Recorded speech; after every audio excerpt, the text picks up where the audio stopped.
बड़ा सूक्ष्म विषय है आश्रय। गुरु कृपा से बहुत सरल है और स्वयं से बहुत कठिन है। आश्रय दाता कृपा करके हमारी ममता और अहमता को विशुद्ध करके पूर्ण अपने में लगा लेते हैं। हमारी सामर्थ्य नहीं कि हम पूर्ण समर्पित हो सके। चाहे कोई कितना भी उत्तम साधक हो, चाहे कितनी ऊंचाई पर वो स्थिति में पहुंच रहा हो, पर सूक्ष्म अहम बना रहता है। यह अनुभव की बात है। जब प्रभु अनुभव कराते हैं ना, तब अनुभव होता है अहम। भक्ति का भी अहम होता है, भजन का भी अहम होता है, समर्पण का भी अहम होता है। बड़ा सूक्ष्म है। और किसी भी तरह का अहम होना दैन्यता में बाधक है, और दैन्यता के बिना विशुद्ध प्रेम रस का रसास्वादन नहीं होता। हमारे प्रेम मार्ग में, ज्ञान मार्ग में जब तक प्रकृति राज्य से मिला हुआ कोई भी अहम भाव है, तब तक उस स्वरूप का अहम का साक्षात्कार नहीं कर सकता। किसी भी तरह का प्रकृति के द्वारा रचित वस्तु, व्यक्ति, स्थान, कहीं भी थोड़ा भी अहम है तो उसे विशुद्ध स्वरूप अनुभव नहीं होने देगा।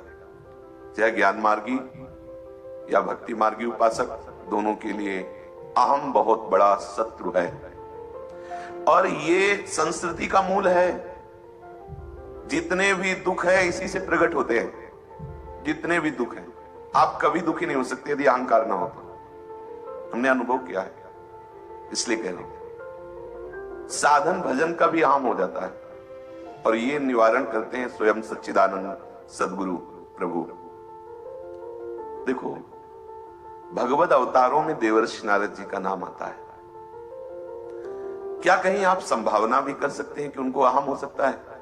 आचार्य है, भगवत स्वरूप है, लेकिन अचानक वृत्ति उदय होती है जब बहुत काल तक समाधि अवस्था को प्राप्त है, हरि स्मृति में डूबे हुए हैं, और काम अपना पूरा वैभव प्रकाशित करता है। लेकिन नारद जी के हृदय में काम का प्रभाव जब नहीं पड़ता, और काम सामने से आके साष्टांग दंडवत होता और कहता है, ये मलय मारुत, बसंत ऋतु, अप्सराएं, गंधर्वों का गान और हमारी सारी चेष्टा व्यर्थ गई। प्रभु, आपके ऊपर इनका कोई प्रभाव नहीं पड़ा। हमने ऐसा नहीं देखा।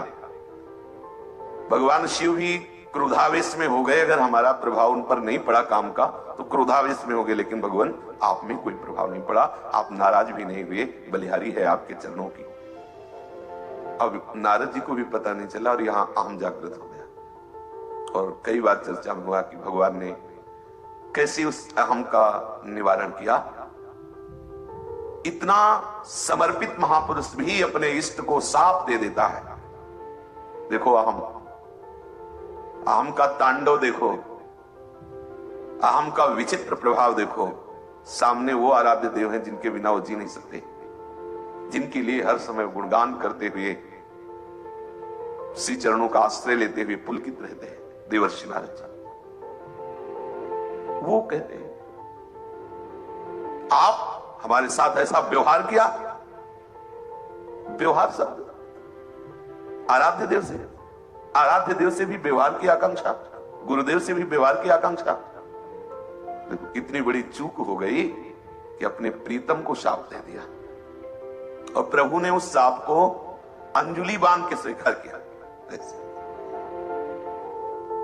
तब हरि माया दूर निहारी, तहा न रमा न राजकुमारी। देवर्षि नारद जी को जैसे कोई सो कर जगा हो, चरणों में गिर गए। प्रभु, गलती हो गई। अब आप विचार कीजिए, क्या देवर्षि नारद जी साधक हैं, लेकिन आश्रयदाता का ऑपरेशन यहां भी चालू है, इतनी ऊंचाई पर। अहम का कैंसर कोई छोटा मोटा नहीं है। ऐसा मत मान लेना कि हो गया ऑपरेशन, अब हम तो अहंकार रहित हो गए। वो हम ही बोल रहा है। ये ऐसा सांप है कि सांस साध लेता है और काफी समय तक लगता है मर गया। लेकिन चूक हमसे हो सकती है, चतुर शिरोमणि आश्रयदाता से नहीं। वैसे देखते रहते हैं, 2-4 बार में नहीं पुरस्कार हुआ तो जानते नहीं क्यों मर, ऐसे फिर 10-20 बार मारते हैं, और एक तब हमें समझ में आता है कि अभी तो जिंदा है। अपनी बात कह रहा हूं, अपनी। लगता है कि आम नहीं है। क्या आम? अब जीवन भर आम ही चलता रहेगा क्या? अब तो आप ही हो। जब वो दिखाते हैं तो लगता नहीं है, अभी है, तब फिर होता है प्रभु कृपा कृपा करो। फिर प्रश्न उठता है कितना है यह आम, कब तक चले गए? तो इसकी भी कोट ही होती है। गरुड़ जी को मोह हो सकता है क्या? अरे कोई तो ध्यान करता होगा, प्रभु तो साक्षात सवार होते हैं और अपनी ध्वजा पे इन्हीं को विराज, गरुड़ ध्वज भगवान को कहा गया। गरुड़ ध्वज प्रभु जिनके ऊपर विराजमान होते हैं उनको भी मोह होने की संभावना है क्या? बोले हो गया। कागभूषुंड जी के समागम से ज्ञान शिरोमणि गरुड़ जी का मोह नष्ट होता है। गरुड़ महा ज्ञानी गुण राशि। इसलिए हमारे बिना सदगुरु श्री हरि की कृपा के कोई पूर्ण निर्विकार नहीं हो सकता। निर्णय की बात, जीवन भर साधक साधक ही रहता है, पूर्ण होते हुए भी अपूर्ण रहता है। ज्ञान होने पर भी वो किसी कोने में खाली रहता है।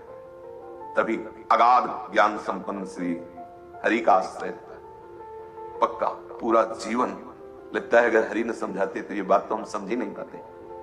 हरि अगर हमारी कमी न दिखाते तो हम समझ ही नहीं पाते कि कमी है। सच्ची मानिए, बिना भगवद आश्रय के पूर्ण कोई नहीं हो सकता। अभी तक तो ये था कि साधन के द्वारा उस वस्तु की प्राप्ति नहीं होती, कोई करके देख ले। अब आज ये बात है कि साधन में इतनी सामर्थ्य ही नहीं है कि अहंकार को जड़ से नष्ट कर दे। खुली बात, बिना भगवद आश्रय के इसका नाश है, आम का ये बना ही रहता है। जब तक अहम है तब तक आग्रह है, आग्रह है तो बगल में दुराग्रह है, और आग्रह दुराग्रह है तो कहां शांति है, कहां विश्राम है, पक्का समझो। इसलिए कहीं ना कहीं ये माया ऐसे थोड़ी है। अक्रूर जैसे महापुरुष को भी समंतक मणि में आकर्षित कर देती है। विश्वामित्र जैसे महान ज्ञान संपन्न महात्मा के हृदय में मेनका अप्सरा का आकर्षण पैदा कर देती है। बड़े बड़े महाभागवत जन इसीलिए दैन्य होकर प्रभु के चरणों में अपने तन मन प्राण समर्पित किए रहते हैं कि एक ही स्थान है जहां माया का प्रभाव नहीं पड़ सकता। अन्यथा आप आश्रय लिए थोड़ा हटे, छाया से वृक्ष की जैसे हटे तो धूप लगेगी ना, थोड़ा भी हटे तो आपको माया अपने चपेट में तापित कर देगी जरूर। क्योंकि ये सब महान भक्त ही हैं, गरुड़ जी, देवर्षि नारद जी और भी। बहुत सूक्ष्म अहम होता है। अगर अहम नहीं तो परेशानी शब्द नहीं है। पूरे जीवन का निरीक्षण परीक्षण करते रहना और कर लो। अहम नहीं है तो परेशानी शब्द नहीं है, अशांति शब्द नहीं है, दुख शब्द नहीं है।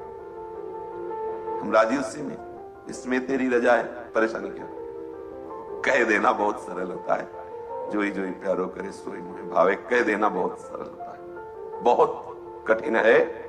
कब तक? जब तक अहम देवता है। पता नहीं चलता है कि सांप मर गया, लगता है बहुत दिनों तक ये वैसा अजगर है कि सांस साध लेता है और लगता है मर गया। पर जब हरि फिर उसे छेड़ते हैं तब पता चलता है कि नहीं, अभी तो पूरा का पूरा जिंदा है। ये लहर लेता रहता है।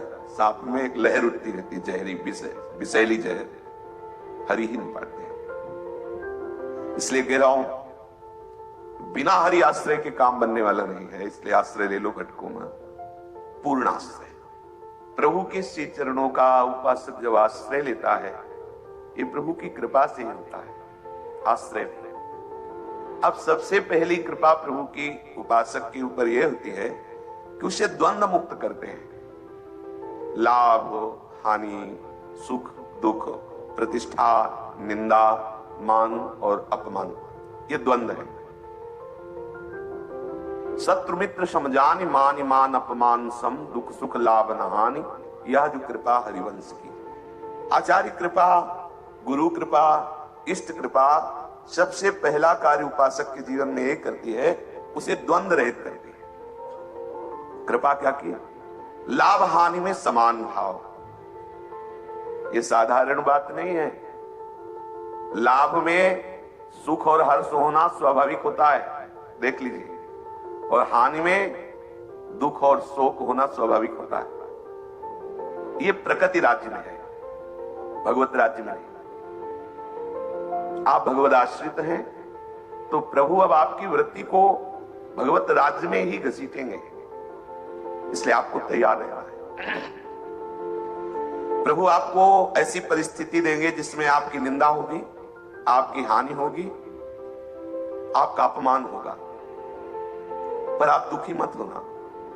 अच्छे से समझ लो, अगर भगवत आश्रित हुए हो तो आपके जीवन में ये कसौटी आएगी, आ रही है, आती रहेगी, और पास भी वही कराएंगे। आप तो केवल निमित्त मात्र हैं, पर तैयार रहिए, क्योंकि सुनवा रहे ना वही।